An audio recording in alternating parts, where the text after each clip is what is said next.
Good morning friends, welcome back to my channel. आज के आरेकटी recipe निये आसलाम, सेटी हलो लइटा शुटकी कषा। लइटा शुटकीगुली आगे खूब भालो करे धुए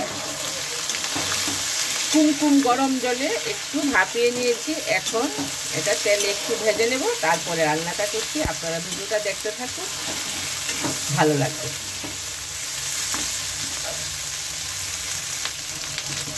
শুটকিটা ভাজা হয়ে গেছে, এখন একটু নামিয়ে নেব। মোটামুটি একটু কষিয়ে নিলাম আর কি। এখন দিয়ে দেব পেঁয়াজ কাটা, টুকরো টুকরো করে কেটেছি। পেঁয়াজগুলি দিয়ে দিলাম, একটু লাল করে ভেজে নেব। তারপরে রসুন বাটাটা দেব। রসুনটা বেটে নিয়েছি। মশলা একদম ফ্রেশ, যখন তখন রান্না করি, যখন তখন মশলা আমি বেটে দিই। কারণ বাসি কোনো মশলা বা ফ্রিজের কোনো মশলা দিয়ে আমি কোনোদিন রান্না করি না। আমি সবসময় ঘরোয়া রান্নাই করি, কিন্তু মশলাটা আমি সঙ্গে সঙ্গে বেটে দিই। সঙ্গে সঙ্গে বেটে দেওয়ার মশলার টেস্টই আলাদা, রান্নার টেস্টটাই পুরো পাল্টে যায়। একটু কষিয়ে নেব এখন। এইদিকে দেখুন, আমি কাঁচা লঙ্কা আর পেঁয়াজ পেস্ট করে রেখেছি। শুটকির মধ্যে একটু মশলা বেশি লাগে, তবেই শুটকিটার টেস্ট বেশি হয়। কম মশলায়, কম তেল মশলায় শুটকি ভালো হয় না কখনো। একটু রিচ করে রান্নাটা করতে হয়।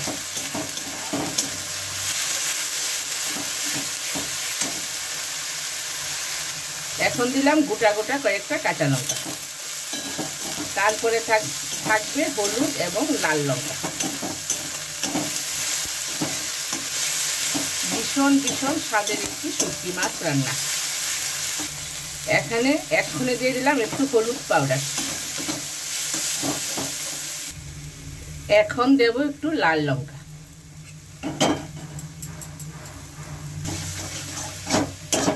লাল লঙ্কাটা হলো জালে, স্বাদে, সুন্দরে, সব দিক দিয়ে ভালো থাকবে। রান্নার কালার হবে। তারপরে শুটকির মধ্যে একটু লাল লাল লঙ্কা থাকলে ভীষণ ভালো লাগে। এখন দিলাম স্বাদ মতো নুন।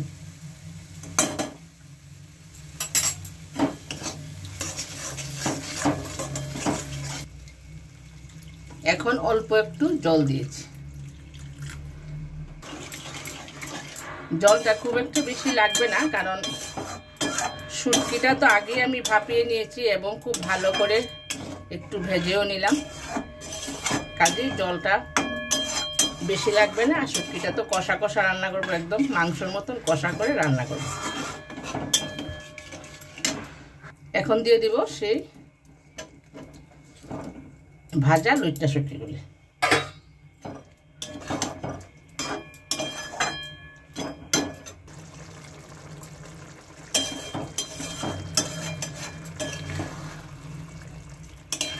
কালারটা কিন্তু খুব সুন্দর এসছে।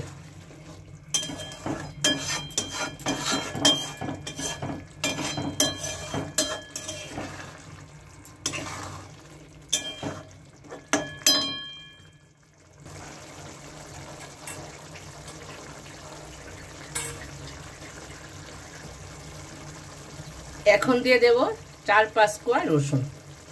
ভালো লাগবে রসুনটা সিদ্ধ হলে। শুটকির সঙ্গে মেখে গরম গরম ভাতের সঙ্গে খেতে ভীষণ ভীষণ ভালো লাগবে।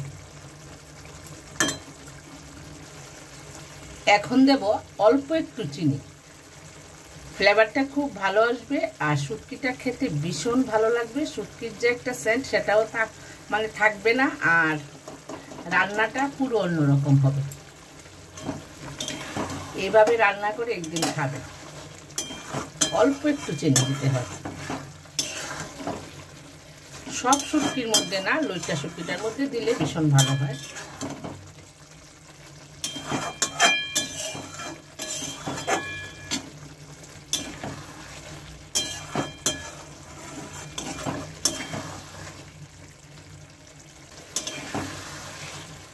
আশা করি বন্ধুরা ভালো লাগবে রান্নাটা। যদি ভালো লাগলেও ভালো যদি লাগে অবশ্যই একটা লাইক একটা সাবস্ক্রাইব দিয়ে আমার পাশে থাকবেন। ধন্যবাদ আপনাদের সবাইকে।